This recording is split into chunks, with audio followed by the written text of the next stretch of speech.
Ibu Kristina Sanjaya. Waktu dan tempat kami persilakan. Baik, terima kasih Ola dan Erik atas pengantarnya. Selamat pagi Bapak Ibu. Saya nyalain video ya supaya Bapak Ibu bisa melihat saya. Selamat pagi Bapak Ibu dan OMK peserta webinar. Sebelum kita mulai acara webinar kita pada pagi hari ini, saya akan membacakan sekilas CV dari pembicara kita pada pagi hari ini yang sebetulnya sudah tidak asing lagi bagi kita semua. Pembicara kita pada pagi hari ini adalah Romo Yonas Manuehunu SVD. Betul ya, Mo? Betul. Belum ganti nama ya, Mo? Belum. Akrab disapa Romo Yonas. Nah, Romo Yonas ini pernah berkarya di paroki kita dari sejak Desember 2009 sampai Desember 2013. Romo juga melanjutkan tugas studinya di University of Santo Thomas di Filipina dan sekarang menjalankan tugas misinya di Batam. Jadi Romo bergabung di webinar kita ini dari Batam. Jadi ada yang di Batam, ada yang di Bekasi, saya tidak tahu Bapak Ibu ada di mana, tetapi pada pagi hari ini Tuhan mempersatukan kita dalam webinar ini ya. Baik, jadi di 20 menit ke depan, Bapak Ibu, kita akan sama-sama mendengarkan sharing dari Romo Yonas mengenai Santo Yusuf yang penuh kasih selama 20 menit. Kemudian kita akan melanjutkan dengan sesi diskusi setelahnya selama 40 menit. Dan selama webinar, mohon kerjasama Bapak Ibu untuk selalu dalam posisi mute. Mohon juga bantuan dari sekretariat supaya kita semua bisa mendengarkan sharing Romo Yonas dengan baik dan jelas. Bapak Ibu yang memiliki pertanyaan untuk Romo Yonas, silahkan ditulis pertanyaannya pada kolom chat dan mohon juga dengan pertanyaan agar ditulis nama penanya dan juga lingkungan asal. Nanti saya akan bacakan pertanyaan Bapak Ibu untuk Romo Yonas pada saat sesi diskusi. Untuk 5 penanya yang beruntung, nanti saya akan pilih. Panitia sudah menyiapkan gift yang berguna buat kita semua dalam masa pandemi ini, yaitu masing-masing akan mendapatkan 1 box sensi original isi 50 helai. Baik Bapak Ibu, tanpa menunda lagi, mari kita sama-sama mendengarkan sharing dari Romo Yonas. Romo Yonas, silakan Mo, kami persilahkan. Terima kasih.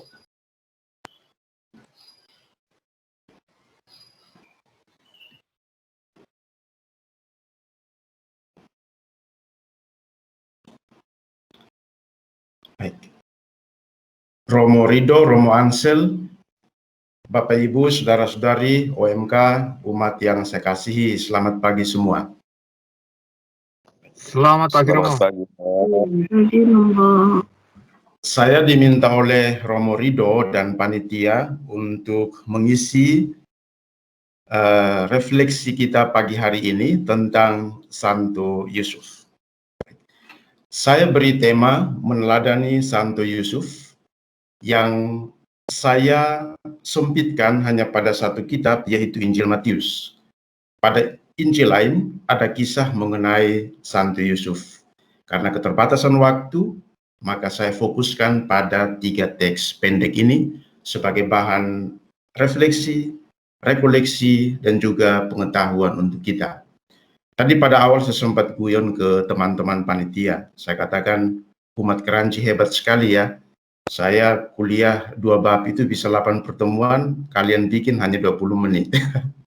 Baik, kita memaksimalkan pertemuan ini supaya bisa belajar sesuatu dari teks-teks ini. Baik, saya beri judul meneladani Santo Yusuf. Apa yang kita teladani nanti itu keluar dari teks, ya, keluar dari refleksi kita tentang 3 teks pendek.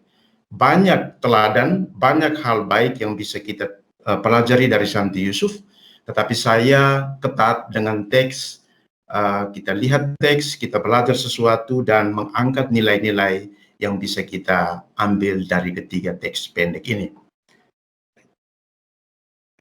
Baik, seperti yang dikatakan Romo Rido, tahun 2021 adalah tahun Santo Yusuf, ditetapkan oleh Paus Fransiskus. Keuskupan kami di Pangkal Pinang memaknai tahun ini sebagai tahun keluarga, sebagai bagian dari penghayatan tahun Santo Yusuf. Itulah sebabnya setiap bulan minggu ketiga Selasa kami selalu mengadakan seminar Alkitab berbicara tentang keluarga. Tadi Paus mengeluarkan sebuah surat nota pastoral yang diberi judul Patris Corde, yang kalau diterjemahkan ke bahasa Indonesia artinya hati seorang bapak. Patris itu bapak, corde atau cordial yaitu artinya hati.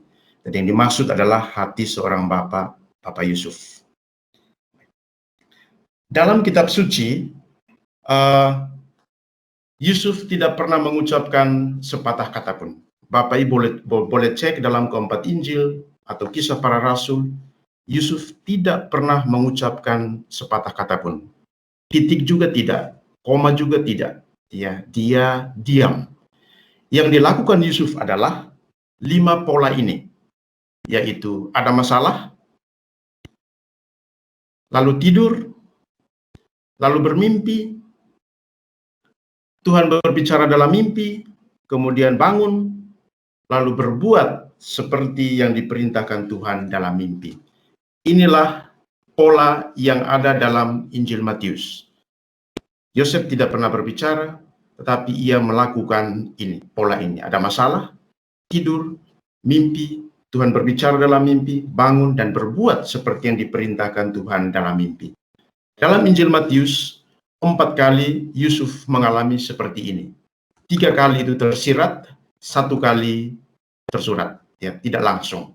Jadi masalah, tidur, mimpi, bangun, berbuat seperti yang diperintahkan oleh Tuhan. Bisa dicek dalam 3 teks yang pendek ini. Maka, selain patung Santo Yosef yang sudah berabad-abad kita miliki, Paus Fransiskus memperkenalkan satu devosi baru kepada Santo Yosef yang tertidur. Patungnya itu diukir, dipahat oleh seorang pemahat Italia namanya Fontatini.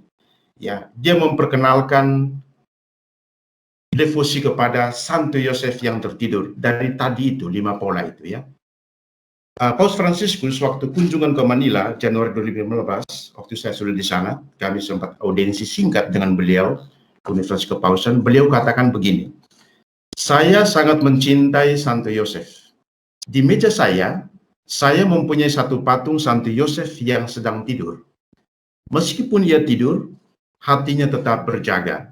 Ketika saya mempunyai masalah, saya menulis masalah saya pada secari kertas dan meletakkannya di bawah patung itu.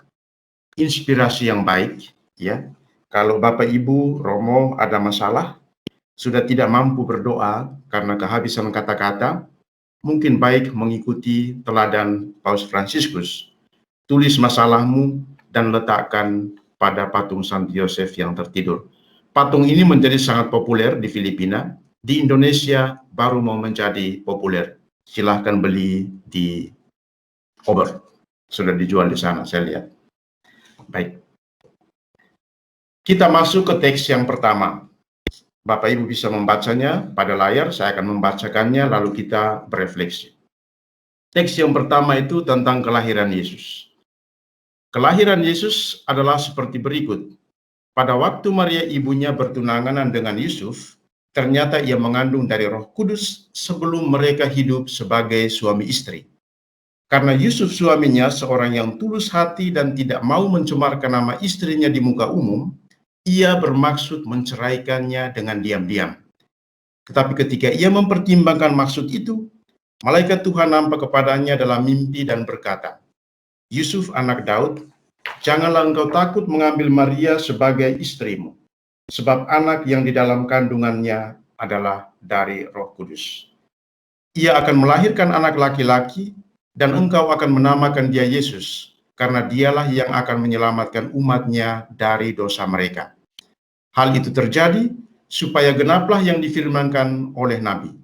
Sesungguhnya anak darah itu akan mengandung dan melahirkan seorang anak laki-laki, dan mereka akan menamakan dia Immanuel, yang berarti Allah menyertai kita. Sesudah bangun dari tidurnya, Yusuf berbuat seperti yang diperintahkan malaikat Tuhan itu kepadanya. ia mengambil Maria sebagai istrinya, tetapi tidak bersetubuh dengan dia sampai ia melahirkan anaknya laki-laki, dan Yusuf menamakan dia Yesus.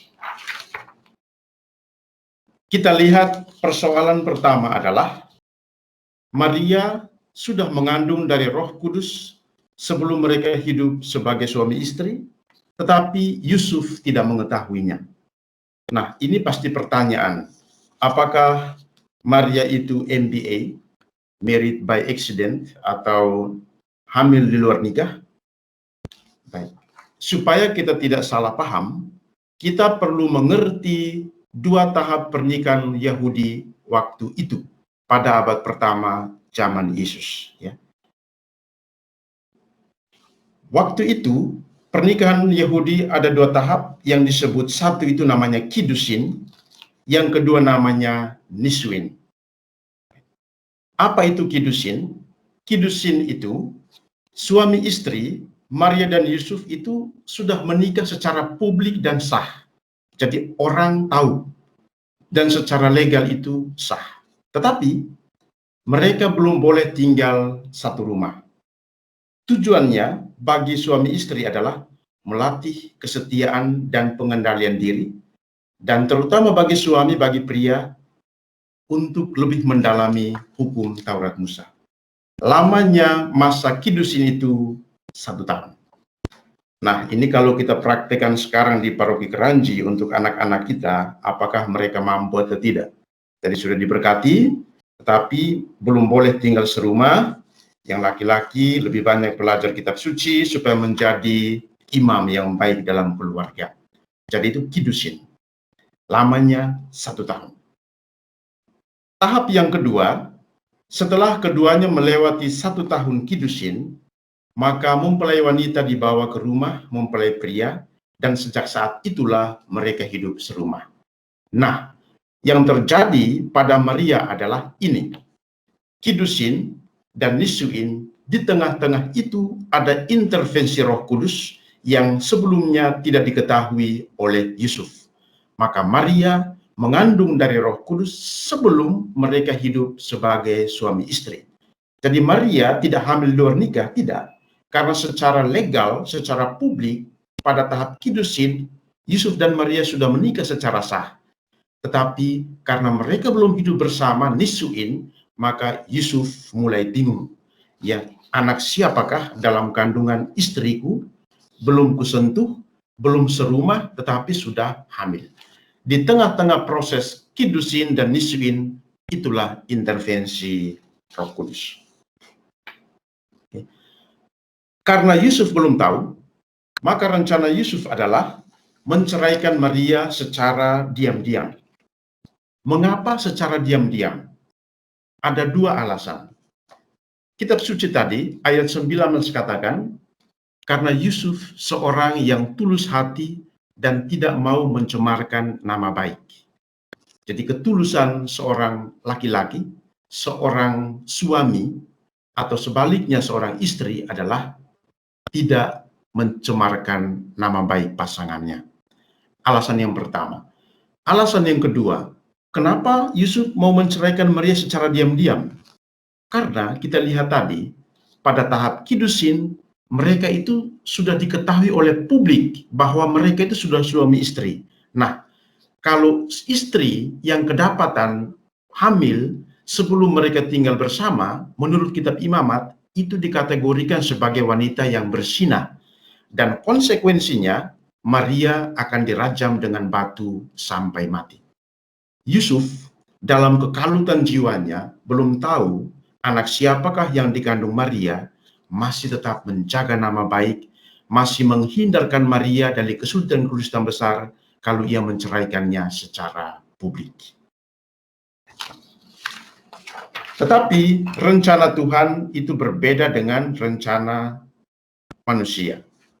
Tuhan dalam mimpi katakan kepada Yusuf bahwa Yusuf harus mengambil Maria sebagai istrinya karena anak yang di dalam kandungannya itu bukan dari manusia tetapi dari Roh Kudus.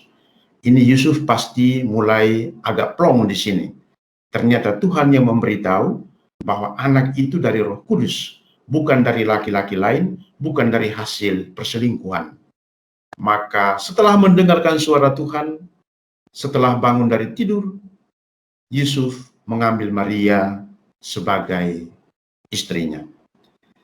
Kita boleh belajar sedikit sebelum sampai ke beberapa karakter nilai dari Santo Yusuf, yaitu soal tidur. Ada spiritualitas tidur secara alkitabiah. Tidur secara manusiawi artinya memberi waktu kepada pikiran, perasaan, hati, dan seluruh diri untuk menarik sedikit diri dari persoalan itu. Jadi ketika kita mengalami masalah berat, segala-galanya pasti lelah. Maka tidur itu artinya menarik sedikit diri dari persoalan itu, beristirahat, supaya kita bisa melihat persoalan itu dengan jelas. Seperti menempelkan muka ke dalam cermin.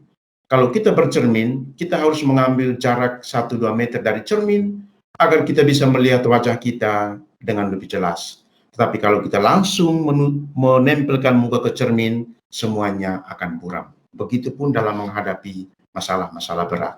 Secara teologis, tidur adalah ungkapan ketidakmampuan, penyerahan diri, dan mohon supaya dikuatkan oleh Allah.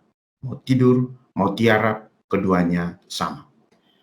Apa yang bisa kita refleksikan dari teks yang pertama ini? Keutamaan apa? Hal pertama yang bisa kita refleksikan dari teks ini adalah teladan kesabaran. Kesabaran adalah nilai yang bagi banyak orang saat ini sulit untuk dipraktikkan. Tetap sabar dan menjadi tenang adalah sebuah tantangan ketika kita berada dalam situasi sulit dan di luar kontrol kita. Ya, jadi kalau ada masalah, tetap sabar dan tenang itu sebuah tantangan, kita diuji. Apakah kita bisa mampu melewati masalah itu? Dalam dunia kita saat ini, kemajuan teknologi telah meletakkan segala-galanya dalam hidup kita pada jari-jari kita. Digitus, maka disebut dunia digital, itu dari bahasa Latin digitus artinya jari. Semuanya ada di jari. Laptop, HP, dan lain-lain sebagainya. Dunia digital. Semuanya ada di jari-jari kita. Makanan, belanja dapur, transportasi, dan lain-lain dapat dipesan dengan mudah dan cepat. Dengan semua kemudahan ini, hal ini menjadi semakin berat untuk sabar dan menunggu. Maunya cepat, termasuk misa. Romo, misalnya jangan lama-lama ya, cukup 45 menit.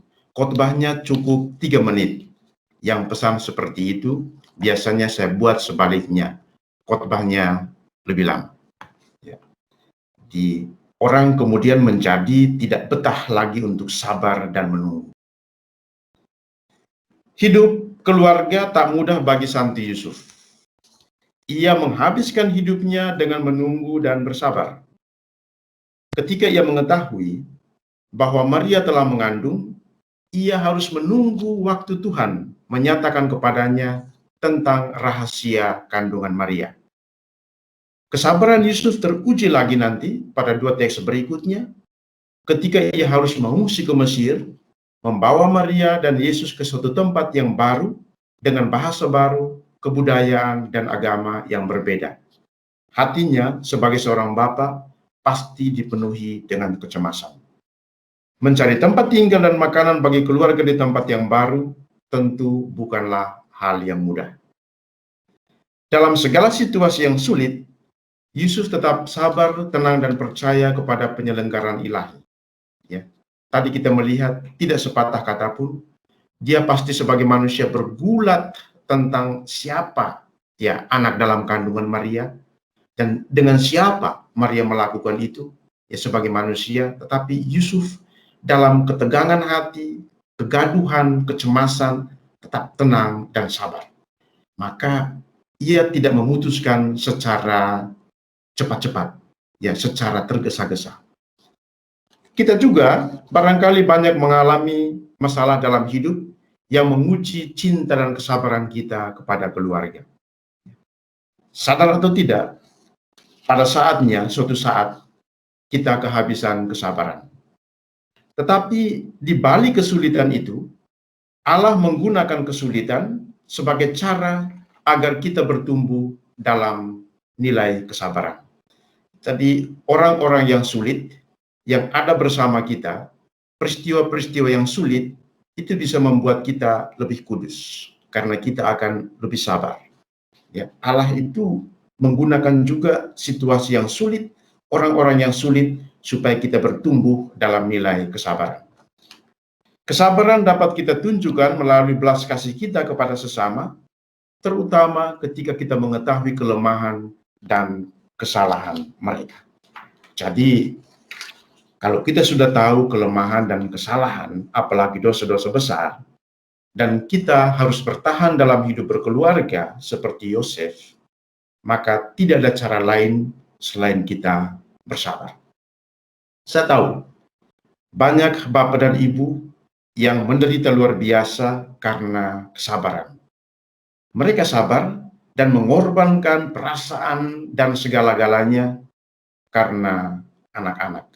Seandainya suami istri yang egois, tidak memikirkan atau sabar terhadap kesalahan dan kelemahan masing-masing, saya percaya banyak yang pasti sudah mengajukan perceraian.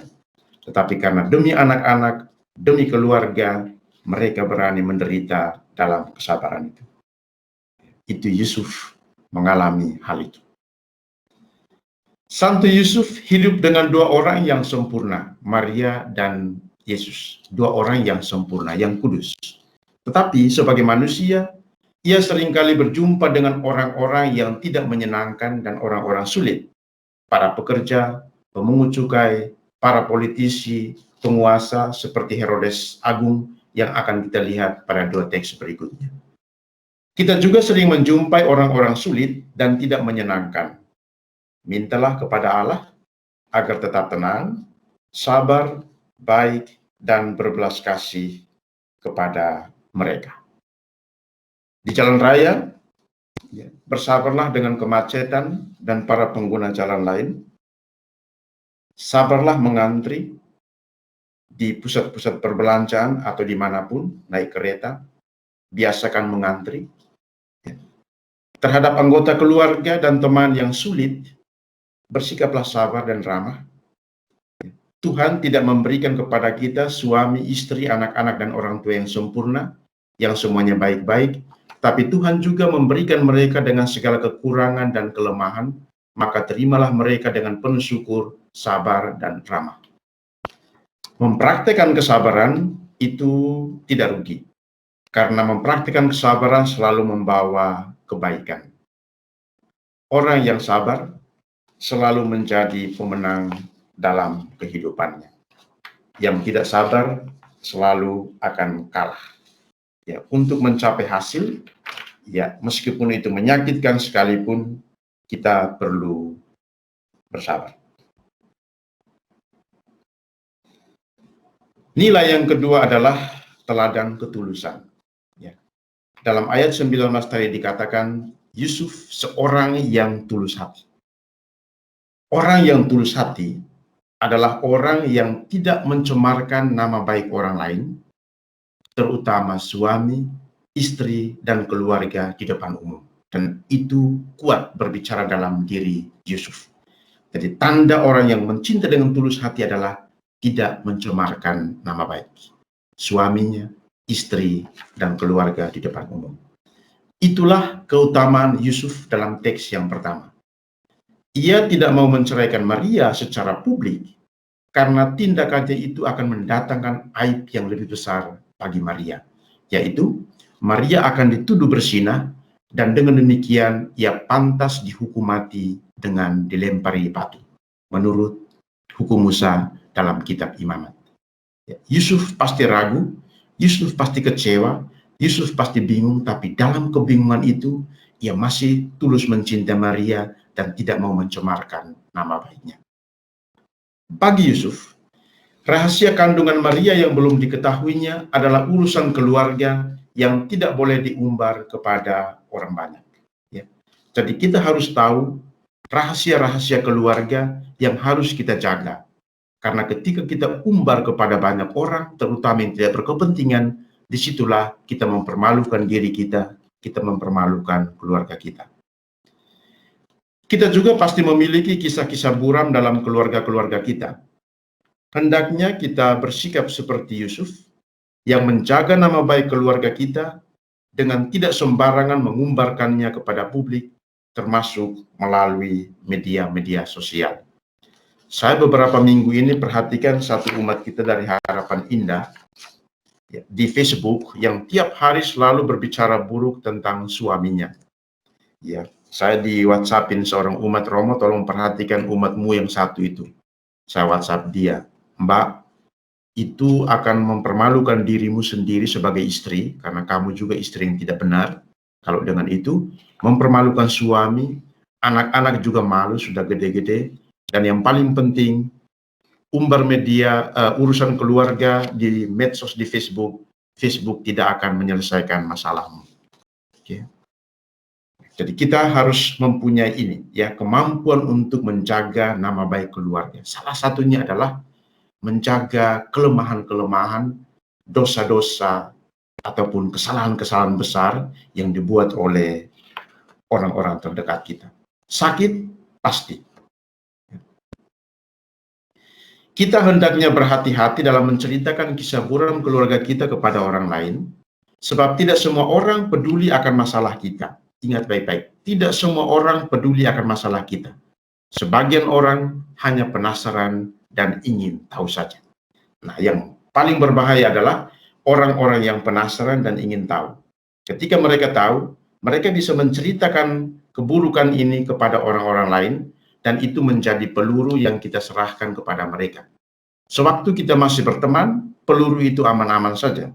Tetapi ketika kita bermusuhan, mereka akan kembali menembakkan kita peluru yang pernah kita kasih kepada mereka. Jadi tolong itu juga kita pelajari baik-baik, ya. Kita perlu meneladani Santo Yusuf yang diam dan menderita, menyimpan kegulatan batinnya demi cintanya kepada Maria dan Yesus. Kadang-kadang kita harus diam, ya. Santo Ignatius dari Loyola katakan, kalau banyak kesulitan dan orang tanya dan kamu rasa tidak mau omong karena dengan omong itu akan mendatangkan banyak kesulitan, katakan saja saya tidak tahu. Salah satu alasan pastoral dalam gereja Katolik, mengapa ibu-ibu, wanita-wanita tidak bisa menjadi imam, salah satu alasan pastoral adalah, menurut psikologi, kemampuan wanita untuk menjaga rahasia itu lemah. Ya, dalam gereja ya banyak sekali rahasia, imam-imam banyak menyimpan rahasia, dan kalau itu tidak dijaga maka bubarlah kita. Kita harus berani untuk diam seperti Yusuf, ya. Ada saatnya kita diam dan tidak mengatakan apa-apa. Berani mencintai seperti Yusuf artinya siap untuk terluka kapan saja. Terutama saat kita mengetahui kisah buram, kelemahan, dan dosa-dosa besar pasangan, anak-anak, dan orang tua kita. Ya, itu risiko dari mencintai, yaitu siap untuk terluka, teristimewa ketika kita tahu hal-hal yang buruk, yang buram, dosa-dosa dari pasangan, dari orang tua, dan anak-anak kita. Ya, mencintai sampai terluka.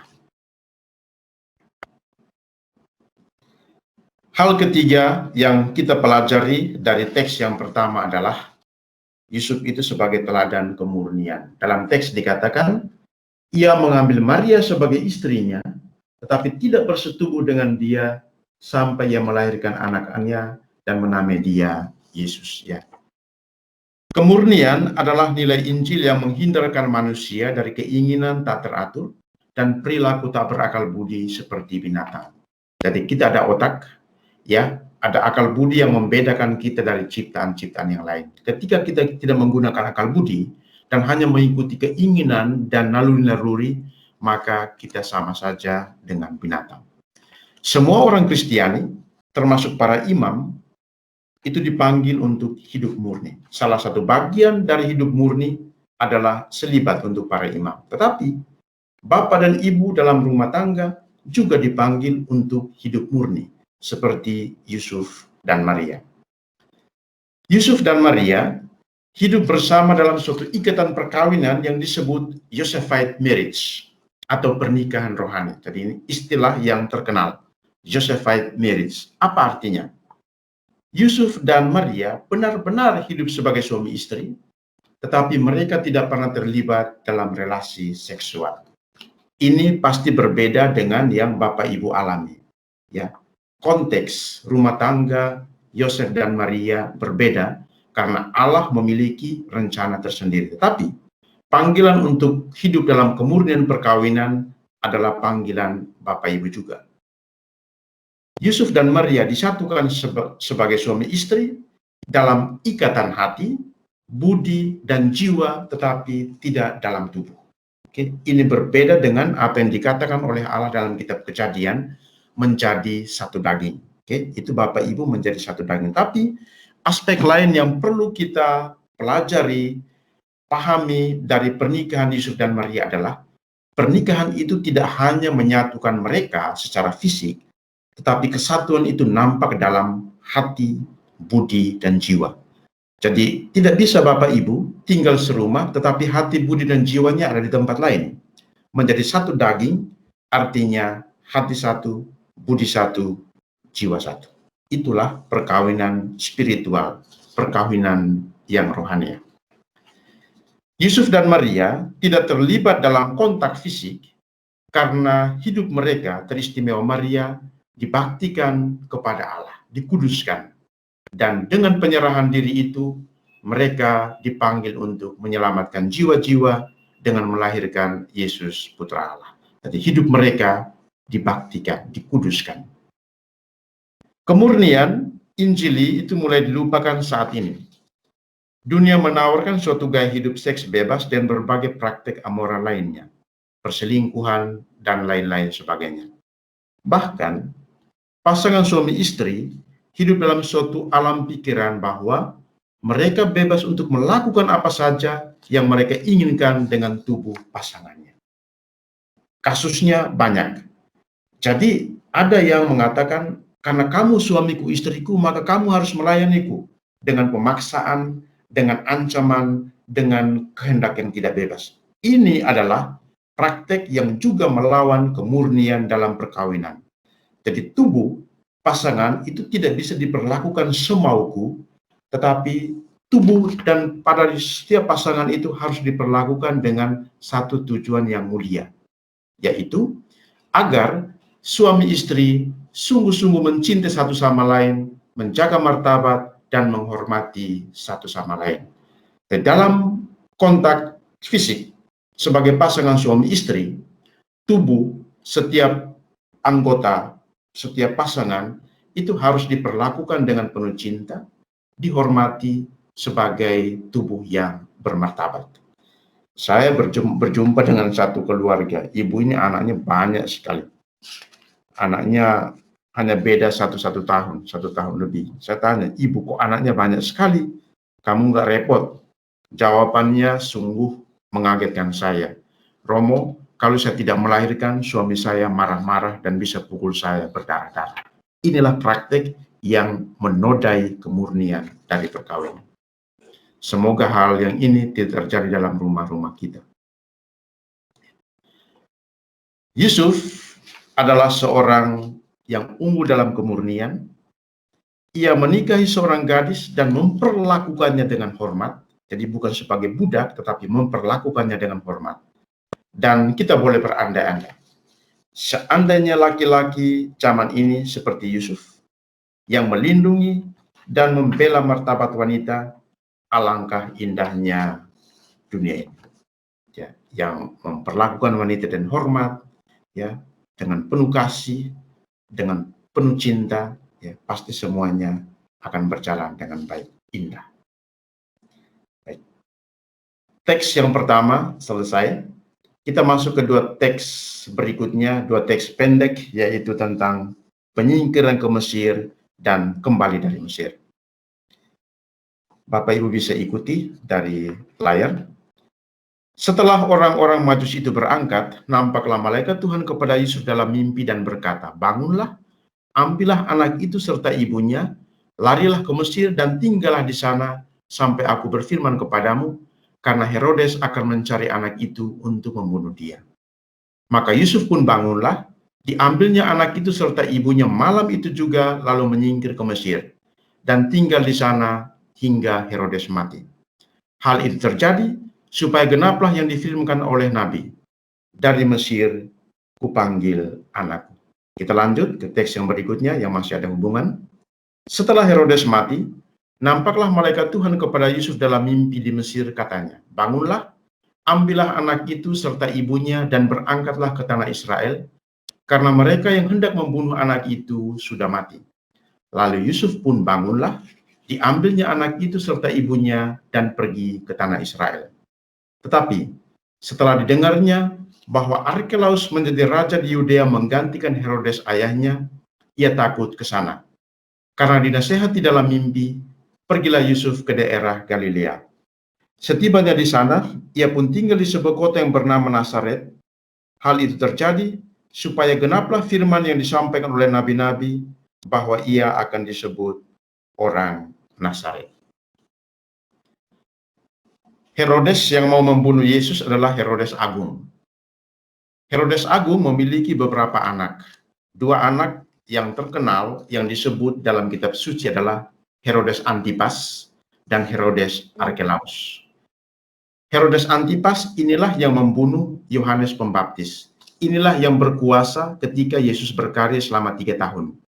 Dan Yesus pernah berkonflik dengan Herodes Antipas. Yesus katakan, beritahukan kepada serigala itu. Jadi karena sifatnya yang ganas, maka Yesus menyebut Herodes Antipas itu sebagai serigala. Nah, Herodes Antipas kemudian balas dendam. Dalam Injil Lukas, ketika Yesus diadili oleh Pilatus, Pilatus mengirim Yesus kepada Herodes Antipas. Di sana Yesus diinterogasi, dan sejak saat itu Pilatus dan Herodes Antipas bersahabat. Padahal sebelumnya mereka bermusuhan. Dari dua orang yang sebelumnya bisa bermusuhan, itu bisa menjadi sahabat kalau mereka mempunyai musuh yang sama. Dan itulah contoh yang ada pada Herodes Antipas dan Pilatus. Herodes Arkelaus juga tidak kalah bengis. Dia membunuh banyak orang. Dari bapaknya, Herodes Agung, Herodes Antipas, Herodes Arkelaus, tiga-tiganya sama-sama bengis. Nah, masalah itulah yang dialami oleh Yusuf, yaitu ancaman pembunuhan terhadap Yesus oleh Herodes Agung, dan itu berarti ancaman juga untuk Yosef, juga untuk Maria. Ya. Maka solusi yang dipikirkan oleh Yusuf itu apa? Mengungsi ke Mesir, seperti yang diperintahkan oleh Tuhan. Ketika pertama kali ziarah ke Tanah Suci tahun 2013, setelah melewati padang gurun Sinai dari kota Kairo ke Al-Samsek, perbatasan Israel dengan Mesir, saya akhirnya menyadari berapa bulan Maria dan Yusuf itu mengungsi dari Bethlehem ke Mesir. Karena kalau pakai bis, menyusuri gurun Sinai itu antara 10 sampai 11 jam. Nah, kalau mereka jalan kaki, naik keledai atau unta seperti ini, itu bisa dibayangkan mereka membutuhkan berapa waktu. Ya, lamanya itu berapa bulan. Siang padang gurun begitu panas, malam begitu dingin, juga ada ancaman-ancaman dari orang-orang jahat di sana, dan juga dari ular-ular tedung yang banyak hidup di padang gurun. Maria dan Yusuf tinggal di Mesir sekitar 3 sampai 3,5 tahun. Karena menurut sejarah, catatan sejarah, Herodes Agung itu meninggal pada tahun keempat. Yesus lahir pada tahun pertama setelah Masehi. Herodes meninggal tahun keempat. Jadi Yesus tinggal di Mesir itu kira-kira 3 sampai 3,5 tahun.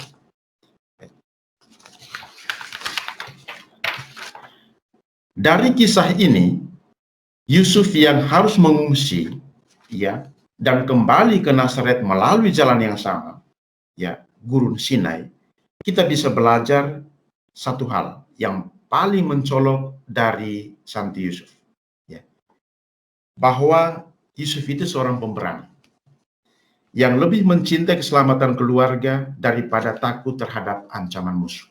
Ya. Suami yang berani itu lebih mencintai keselamatan daripada ketakutan. Suami pemberani bersikap ksatria, tegas, dan teguh hatinya dalam kesulitan. Ya. Jadi bapak atau ibu keluarga harus memiliki sifat seperti Yusuf, ksatria, tegas, dan teguh hati dalam kesulitan. Bapak dan ibu tidak boleh baper, sedikit-sedikit baper. Kalau suami istri baper, lah gimana anak-anak? Ya, harus memiliki keteguhan hati. Yusuf menunjukkan keberanian yang luar biasa dengan membawa keluarganya masuk ke wilayah musuh, yaitu Mesir. Jadi Mesir dengan Israel waktu itu, Palestina, itu tidak bersahabat. Tapi Yusuf itu luar biasa, demi keluarganya, demi anak. Ia berani untuk menerobos masuk ke wilayah musuh. Ini pasti risikonya juga besar. Setiap istri atau wanita pasti menginginkan seorang suami seperti Yusuf, ksatria, pelindung, dan bapak yang baik bagi keluarga. Wanita menginginkan laki-laki yang kuat, yang melindungi, yang lemah lembut, mencintai, dan dapat dipercaya. Setiap wanita ingin merasa aman dalam tangan seorang laki-laki yang menyerahkan hidup baginya, terutama dalam keadaan sulit. Jadi kalau laki-laki atau suami atau istri hanya mencintai kita ketika masih situasinya enak-enak, itu belum teruji kasihnya. Kasih yang sesungguhnya itu teruji ketika keadaan sulit. Apakah masih mau mencintai atau tidak? Di situ teruji. Keluarga-keluarga Katolik dan gereja membutuhkan laki-laki tipe seperti Yusuf. Dia itu seorang suami dan bapak yang ideal. Maka Paus Benediktus pernah mengatakan begini, Santo Yusuf adalah pasangan ideal bagi Maria. Dengan cara yang sama, setiap suami harus melihat dirinya sebagai orang yang kepadanya dipercayakan misteri perempuan melalui istrinya. Para bapak yang terkasih, seperti Santo Yusuf, hargailah dan cintailah pasanganmu, dan dengan cintamu dan kehadiranmu yang bijaksana, tuntunlah anak-anakmu kepada Allah. Ada kata yang menarik dari kata-kata Paus Benediktus, yaitu misteri perempuan. Rupanya perempuan-perempuan ini, ibu-ibu ini penuh dengan misteri. Dan suami-suami itu diberi kepercayaan oleh Tuhan untuk melihat, untuk memahami misteri perempuan melalui istri-istri mereka. Ya. Jadi ini tinggal bisa dibalik, ya. Istri-istri juga harus bersikap demikian untuk mengetahui misteri laki-laki atau misteri suami-suami.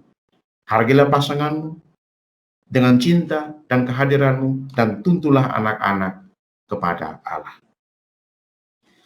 Hati setiap orang Katolik juga menginginkan imam dan uskup yang adalah bapak-bapak rohani seperti Santo Yusuf, yang teguh hatinya melindungi dan membela umatnya. Jadi kami para imam, uskup juga harus memiliki hati seperti Santo Yusuf, karena kami disebut bapak, padre, romo, pater, father, ya, yang artinya bapak.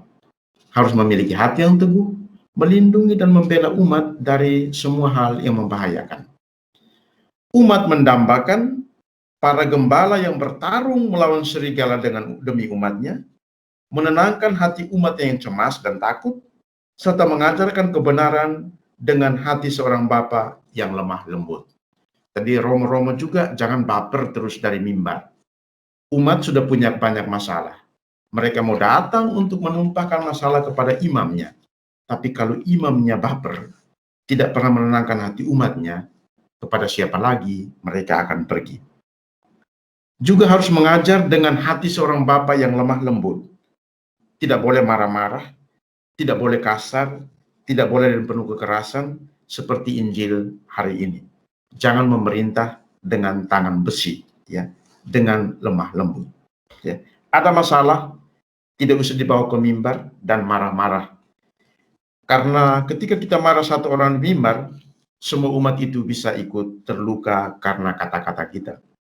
Panti imam, altar dan mimbar itu terlalu suci untuk marah-marah.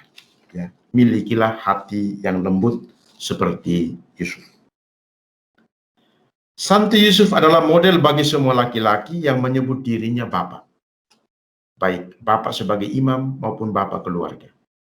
Tanpa melihat kepada Santo Yusuf yang adalah model, tidak ada suami, bapak, imam dan uskup yang akan mengerti apa artinya menjadi pria yang berkorban, suami yang mencinta, dan pria kudus yang gagah perkasa. Tanpa melihat perjuangan Santo Yusuf dalam kedua teks tadi.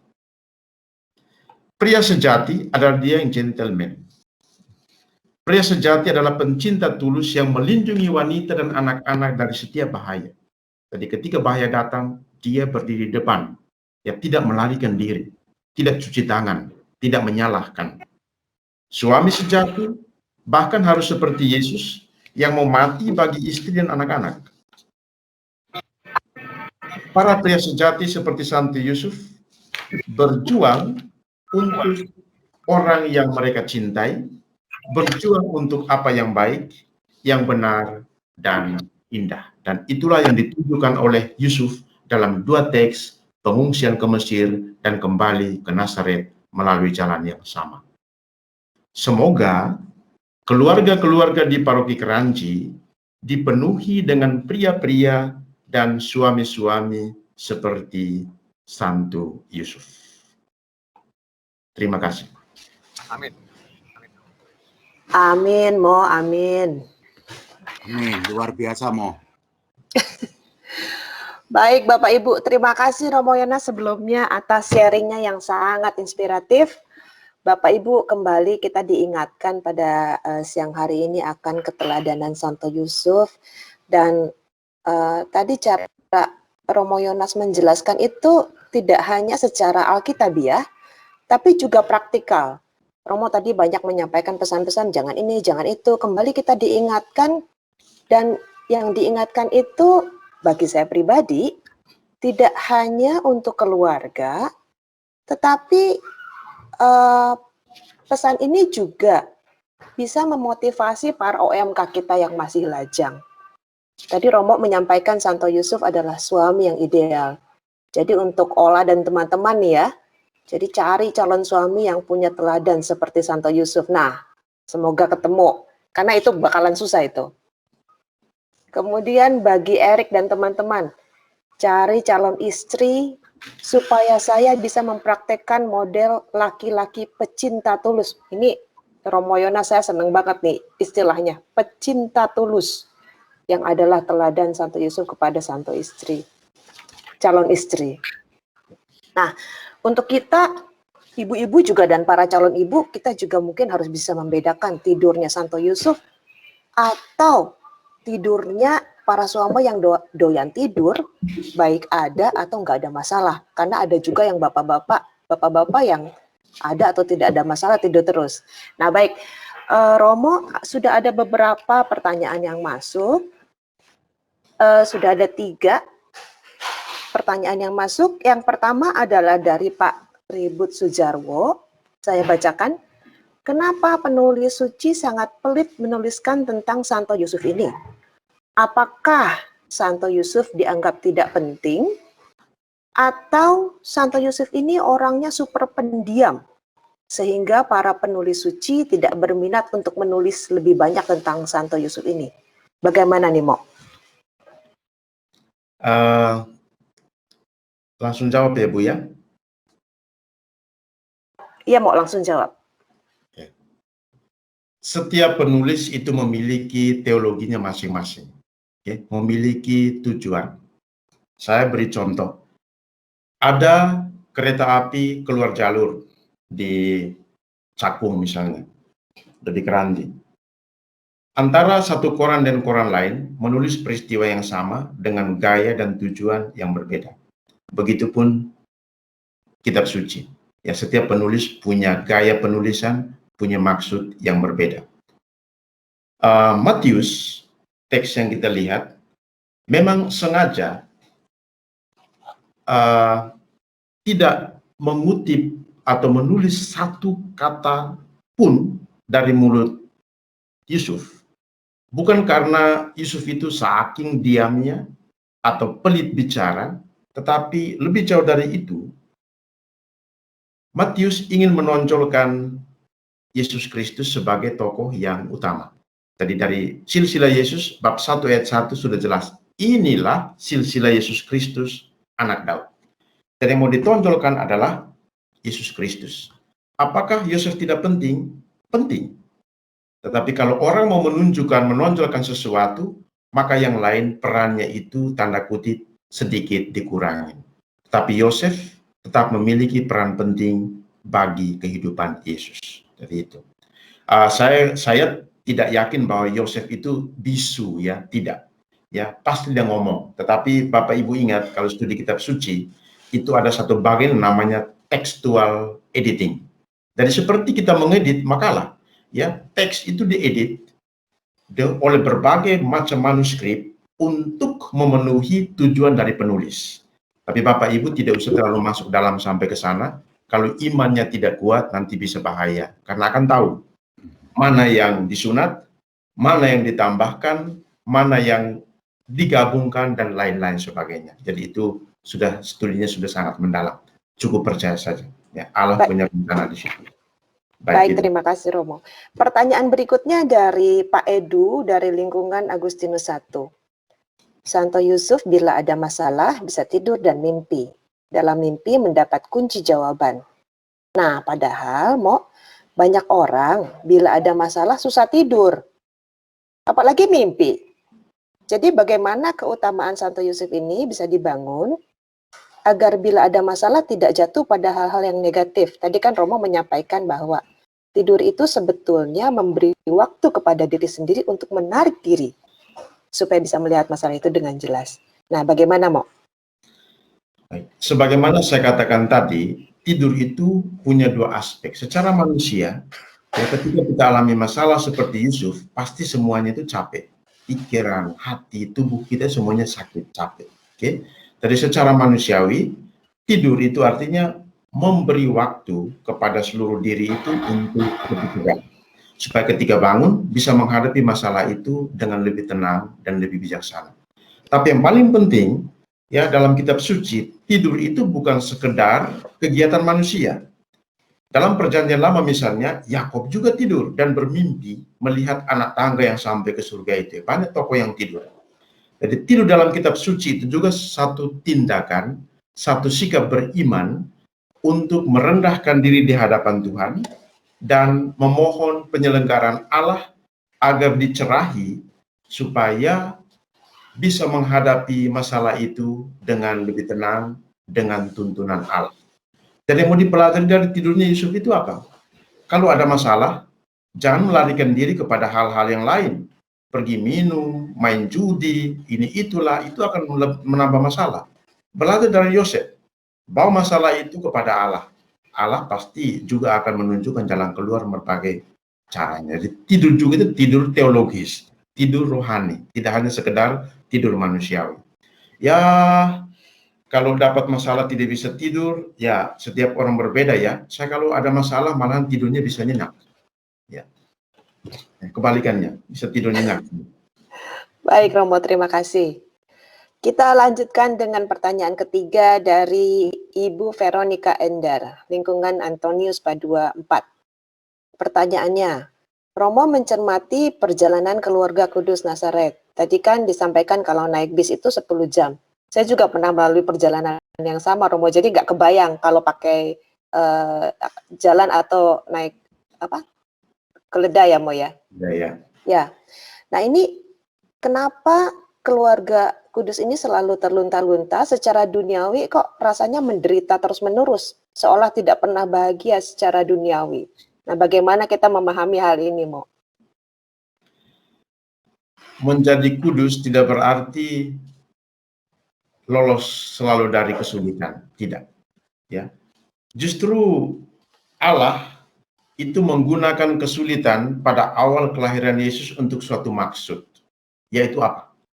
Ya, dalam Injil Lukas, ketika Yesus pertama kali tampil di Nazaret di hadapan umum, Lukas 4, disitulah untuk pertama kali Yesus menyampaikan dalam bahasa kita itu visi dan misinya. Yaitu apa? Roh Tuhan ada padaku, Ia mengutus aku untuk bla bla bla, dan lebih banyak itu kepada orang-orang yang menderita dan miskin. Nah, kalau Tuhan mendidik keluarga kudus, Yesus terutama pada awal hidup dengan cara seperti ini, Tuhan pasti punya rencana.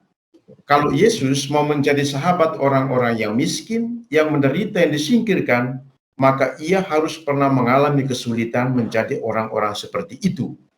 Sebab hanya dengan merasakan pengalaman yang sama, Yesus itu akan menjadi relevan dan berguna bagi orang lain. Contoh yang lain, Nabi Yeremia. Yeremia itu menjadi nabi 30 tahun, 3 periode itu hidupnya susahnya bukan main. Semakin berumur bukannya semakin enak, tetapi semakin susah. Kenapa Tuhan membentuk Yeremia dengan cara seperti itu? Jawabannya sederhana, karena waktu itu umat Israel ada dalam masa pembuangan Babilonia, mereka menderita luar biasa. Tuhan mendidik Nabi Yeremia dengan kesulitan supaya ia lebih mudah berbela rasa dengan orang-orang yang menderita. Hanya orang-orang yang pernah menderita yang akan kemudian lebih mengerti penderitaan orang lain. Mereka yang tidak pernah menderita, ya paling-paling beri nasihat suci. Sudahlah, sabar ya, yang kuat, Tuhan pasti memberikan kekuatan. Tapi dia tidak pernah merasakan pahit dan getirnya orang yang menderita. Maka ada satu buku yang sangat bagus tentang Nabi Yeremia, judulnya adalah Yang Terluka yang Menyembuhkan. Yeremia yang terluka, dialah yang menyembuhkan umat Israel yang terluka karena penindasan. Gitu. Baik, Mo, terima kasih. Pertanyaan berikutnya adalah dari Ibu Sari, dari lingkungan Markus 3. Mungkin ini Romo tahu jawabannya, kenapa dalam cerita-cerita tentang Yesus yang melibatkan Santo Yusuf, hanya pada saat kelahiran Yesus dan saat mencari Yesus yang hilang di bait Allah. Apakah selain kejadian yang tadi 2 di atas, Santo Yusuf tidak lagi terlibat dalam kegiatan Yesus? Gimana, Mo? Baik, Mbak Sari. Menurut kitab suci, ya, Yusuf itu terakhir tampil ketika Yesus berumur 12 tahun. Ya, ketika membawa Yesus ke Yerusalem untuk beribadah dan ketika mencarinya. Oke, dan itu pun Yusuf diam. Yesus katakan, "Mengapa kamu mencari aku?" Ya, diam juga Yusuf, ya. Ya, Maria yang ngomong. Menurut tradisi, Yusuf itu meninggalnya lebih cepat. Jadi kemungkinan setelah 12 tahun itu, setelah 12 tahun, kemudian Yusuf meninggal. Maka Yusuf tidak lagi muncul pada episode-episode selanjutnya, termasuk tahun-tahun yang hilang dari Yesus. Tahun yang hilang itu apa? Yesus terakhir muncul di bait Allah umur 12 tahun. Tidak ada lagi kisah tentang dia, umur 30 muncul. Antara 12 sampai 29, di mana dia? Dan disebut the missing years, tahun-tahun yang hilang. Jadi Yusuf sudah mati lebih dulu, maka dia tidak lagi ada bersama Yesus ketika Yesus tampil di hadapan umum. Itu Mbak jawabannya. Terima kasih, Mo. Kemudian berikutnya, ini ada kaitannya dengan pandemi, Mo. Dari Pak Justinus Purwadi dari lingkungan Vincentius, berapa ini? Tidak dijelaskan. Pertanyaannya, di masa pandemi saat ini, banyak keluarga yang mengalami masalah. Ya, masalahnya mungkin karena intensitas yang lebih sering di rumah, atau mungkin masalah ekonomi, banyak masalah terkait pandemi. Nah, bagaimana teladan Santo Yusuf yang bisa menguatkan keluarga dalam menghadapi masalah di tengah pandemi saat ini, Mo? Baik, Pak. Memang itu satu kenyataan ya. Di Batam sini saya ditugaskan oleh beberapa pastor paroki untuk menemani suami istri yang depresi tingkat dewa. Ya, satunya itu di samping rumah kami, umat-umat kita. Depresi itu sudah betul-betul depresi yang putus harapan. Ya. Bagaimana meneladani Santo Yusuf? Ya, kehadiran, tadi saya sempat singgung, peneguhan, keteguhan hati kita sebagai pemimpin, ya, sebagai suami, sebagai istri, sebagai imam, itu sangat berpengaruh terhadap harapan hidup orang-orang ini. Saya ingat, ya, 2 bulan pertama saya ke keluarga itu, dua-duanya tidur sudah 1 minggu di tempat tidur di kamar terpisah. Untuk bangun aja susah. Tapi rupanya, dari sharing mereka setelah mereka sembuh, itu ada masih 3 yang lagi belum, masih tugas berat.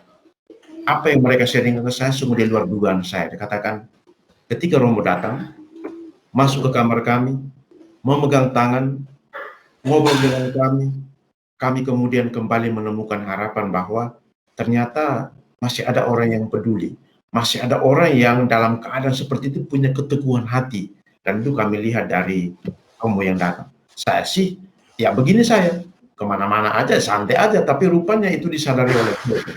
Jadi apa yang mau dikatakan, Pak? Tadi saya sempat singgung, dalam keadaan sulit, sebagai suami atau istri dan imam, kita harus memiliki keteguhan hati, ya, yang tidak harus selalu menunjukkan kegundahan dan kecemasan kita depan orang lain.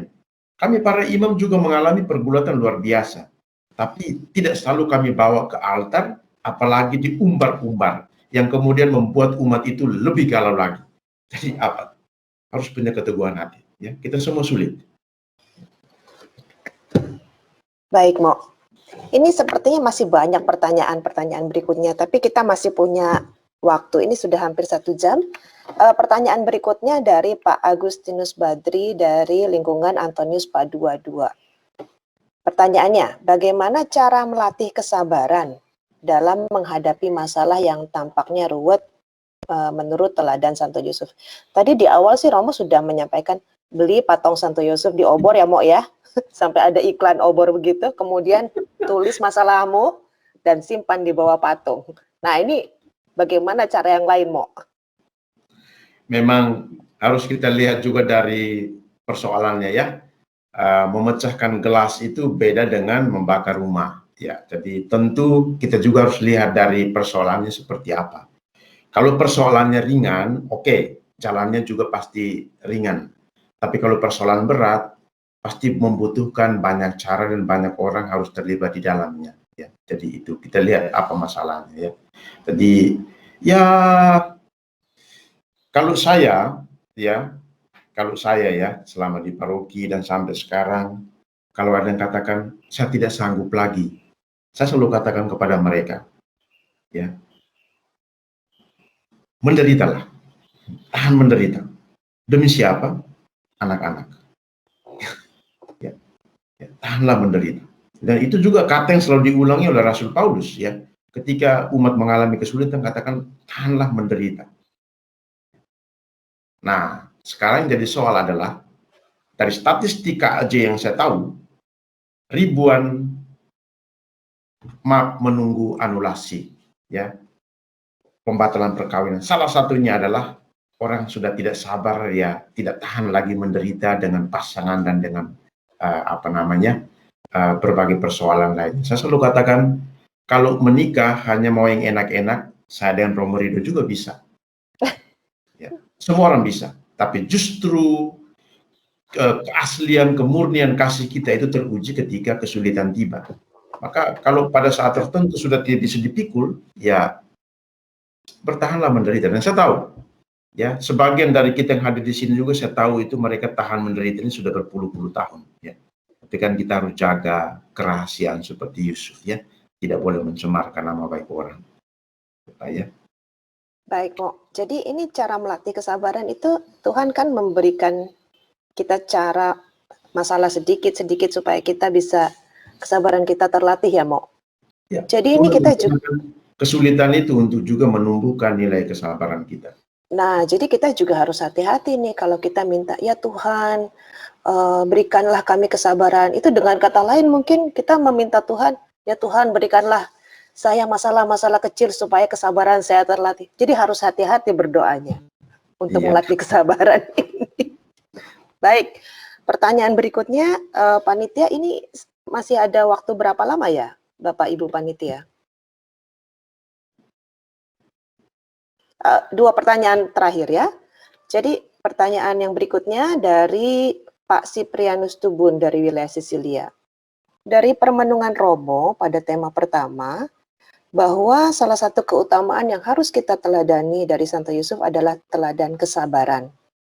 Romo katakan bahwa Allah sering menggunakan kesulitan sebagai cara agar kita bisa tumbuh dalam nilai kesabaran. Nah, mirip dengan pertanyaan sebelumnya, Mo.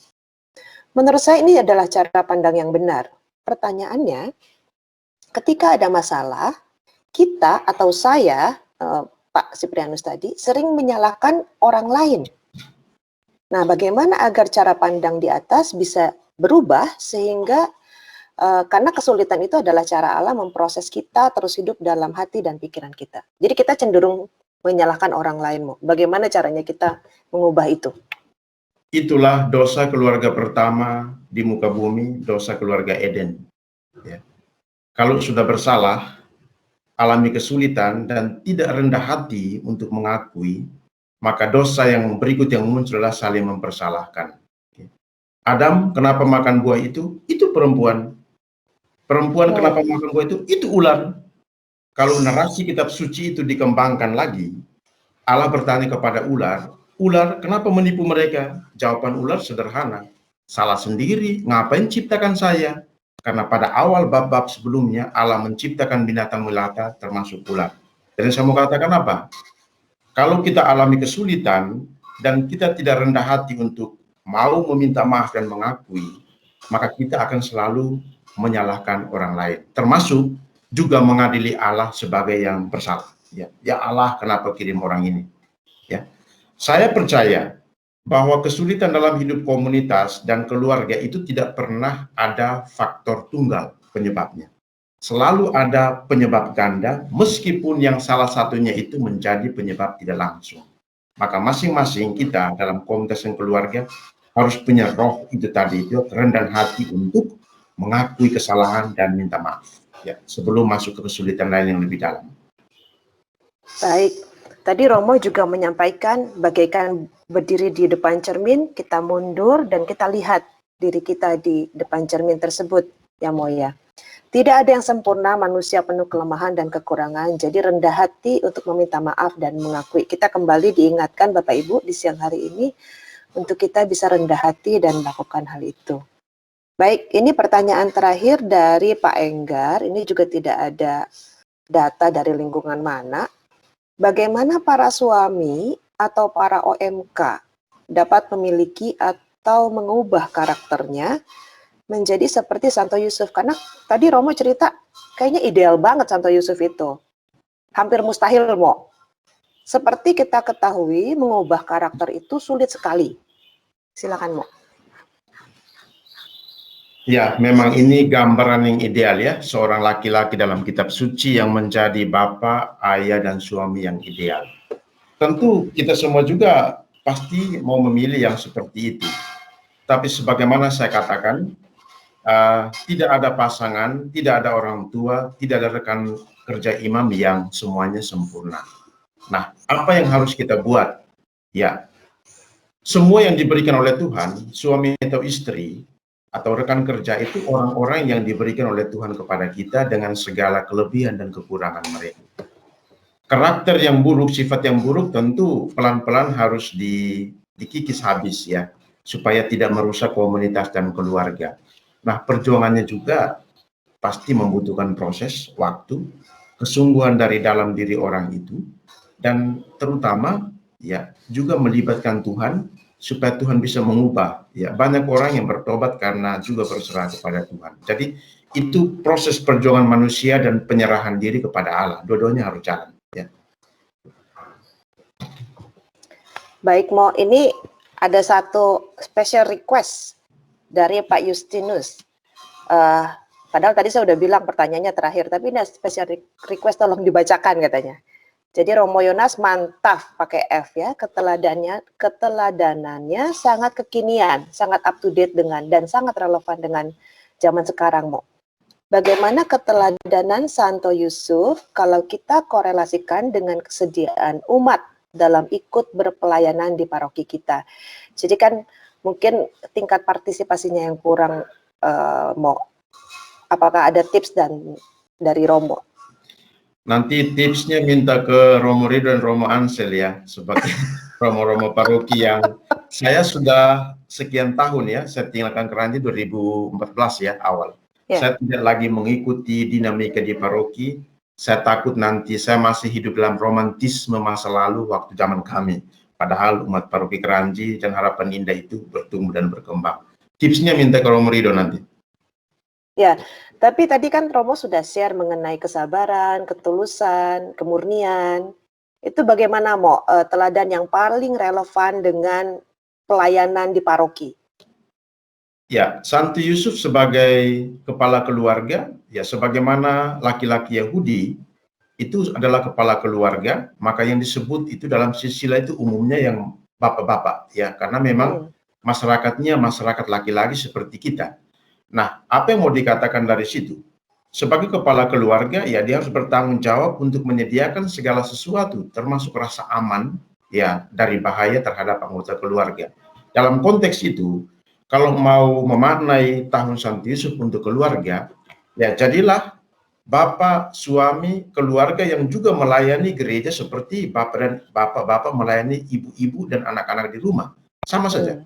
Ya. Jadi kami para imam, uskup, seperti saya katakan, kami juga disebut bapak karena kata itu romo, padre, father, semua itu sama saja. Yang artinya bapak.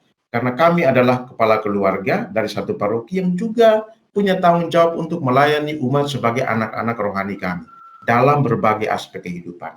Dan mau terlibat, ya layanilah gereja, paroki kita seperti bapak dan ibu melayani kebutuhan anak-anak dan istri di rumah. Ya, pindahkan aja tempatnya. Ya, semangatnya sama. Ya, karena gereja juga satu keluarga. Ya. Baik Romo, terima kasih. Baik Bapak Ibu, saya lihat di jumlah partisipan ada sekitar 107 peserta, Mo, dan ini mungkin tidak termasuk dengan panitia. Saya minta 1 menit untuk jelaskan, ini penting karena juga kita mendapat banyak serangan dari teman-teman kita Kristen. Pertanyaan dari Ibu Isidoriana Sipayung. Apakah Bunda Maria satu-satunya istri dari Yusuf? Dengan kata lain, apakah Yusuf juga punya anak yang lain? Maka dalam kitab suci disebut saudara-saudara Yesus, ya. Saya mau menjelaskan ini penting juga untuk membela iman kita. Baik, saya lihat di sini ya. Jadi saya mau jelaskan yang ini. Ya, sedikit saja. Baik, pada Matius 1:25, teks yang pertama di sana dikatakan Yusuf mengambil Maria sebagai istrinya, tetapi tidak bersetubuh dengan dia sampai ia melahirkan anaknya laki-laki, dan Yusuf menamakan dia Yesus. Yang menjadi persoalan adalah kata sampai. Ya. Yusuf tidak bersetubuh dengan istrinya sampai Maria melahirkan anaknya Yesus. Nah, pertanyaannya, berarti setelah itu boleh dong? Karena batasnya itu hanya sampai melahirkan Yesus. Setelah itu berarti bisa dong, karena kata sampai ini. Oke?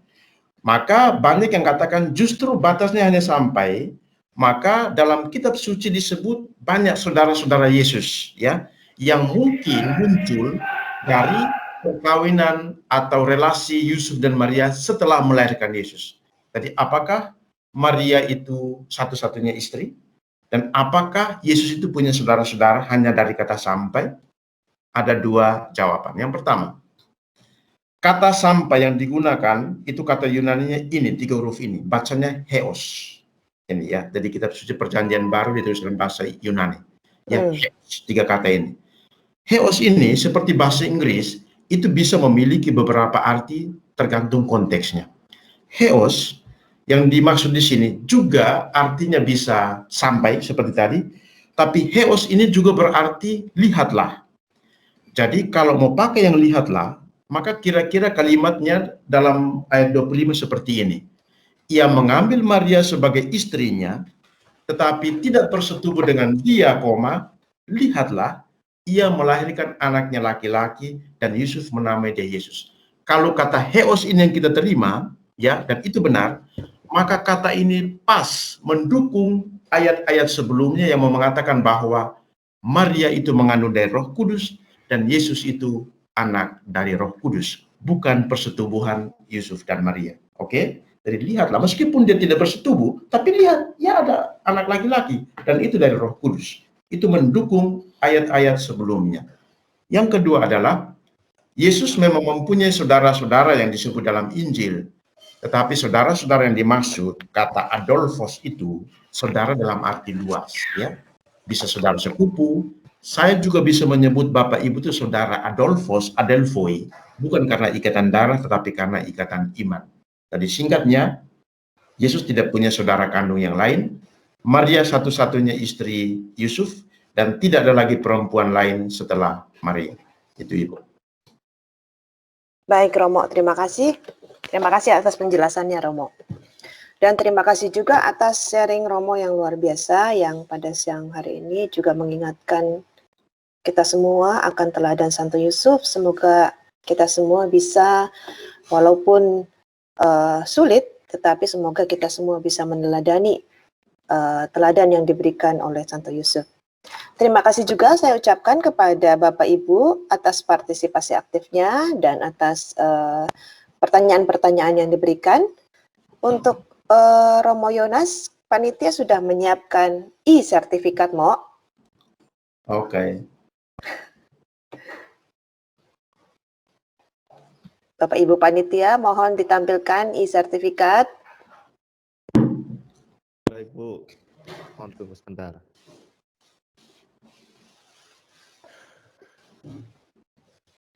Sepertinya Santo Yusuf ini saya tidak tahu, tetapi Santo Yusuf itu salah satu orang kudus favorit saya, Mo. Dan semoga Bapak Ibu yang lain juga.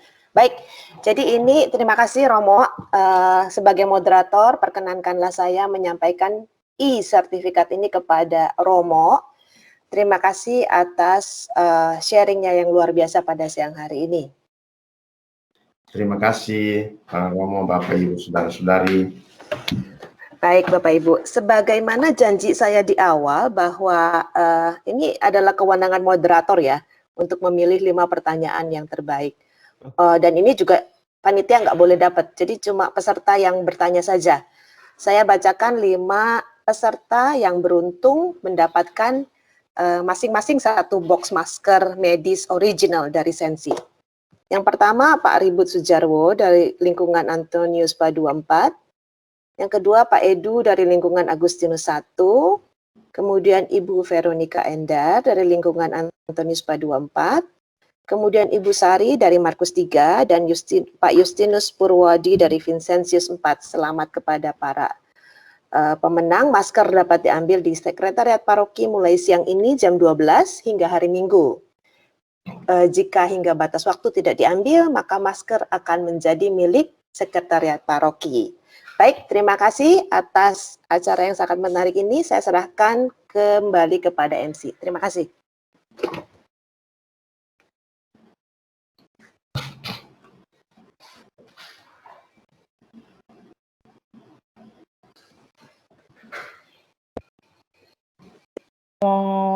Yonas dan juga Ibu Christine untuk waktu. Mari kita sekali berikan tepuk tangan secara virtual maupun meriah yang ada di sini kepada para beliau yang sudah meluangkan waktunya. Semoga Tuhan senantiasa memberkati setiap pelayanan maupun setiap langkah kehidupan Anda berdua. Dan selanjutnya kita akan dilanjutkan dengan lagu sebagai lagu penguatan. Kita akan mengikuti Yesus. Karena anugerah-Mu hari ini ada, bukan karena kuatku, namun karena Roh-Mu. Ku bawa hatiku, penyembahanku, ku semakin berkurang, Yesus makin bertambah. Mengikut Yesus, itulah kesukaan hatiku. Ku lepas semua hakku untuk mengenal kehendaknya di hidupku. Mengiring Yesus, itulah kekuatan hidupku.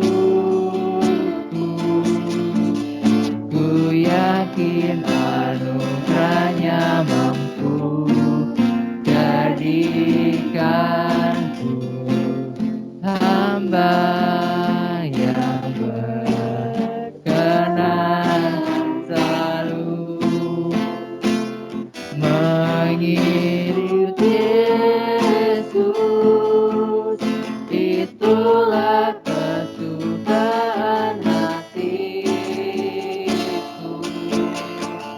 Ku lepas semua hakku untuk mengenal kehendaknya di hidupku, mengiring Yesus, itulah kekuatan hidupku. Ku yakin anugerahnya mampu jadikanku hamba yang berkenan selalu. Ku yakin anugerahnya mampu jadikanku hamba yang berkenan selalu.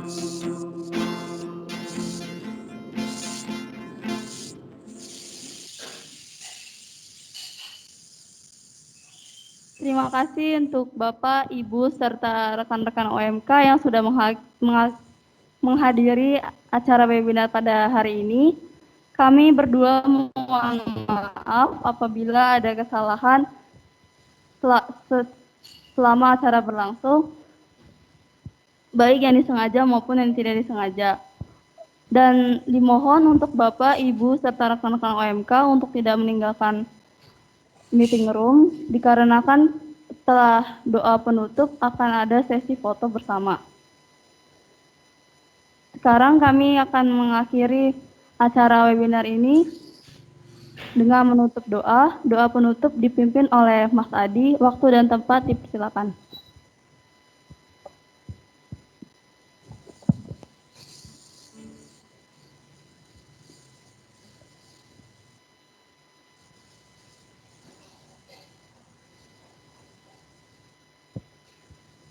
Selamat siang Bapak, Ibu, dan saudara-saudara sekalian.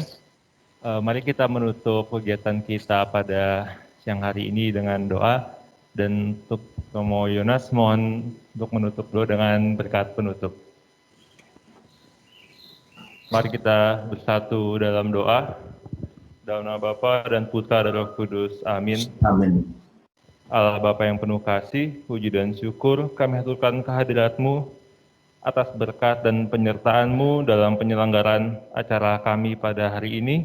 Dari persiapan di hari sebelumnya hingga hari ini, acara telah berjalan dengan lancar dan sesuai dengan rencana kami.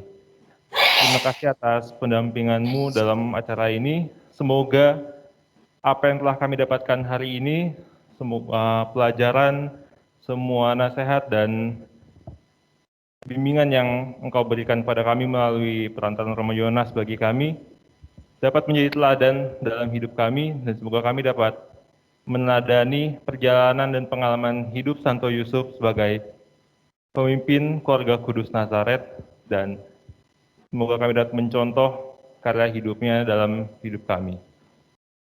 Ya Bapa, kami mohon semoga setelah acara ini kami dapat melaksanakan seluruh kegiatan kami berikutnya dengan lancar, sesuai dengan kehendak-Mu, sebab Engkaulah Tuhan kami kini sepanjang masa. Amin. Amin.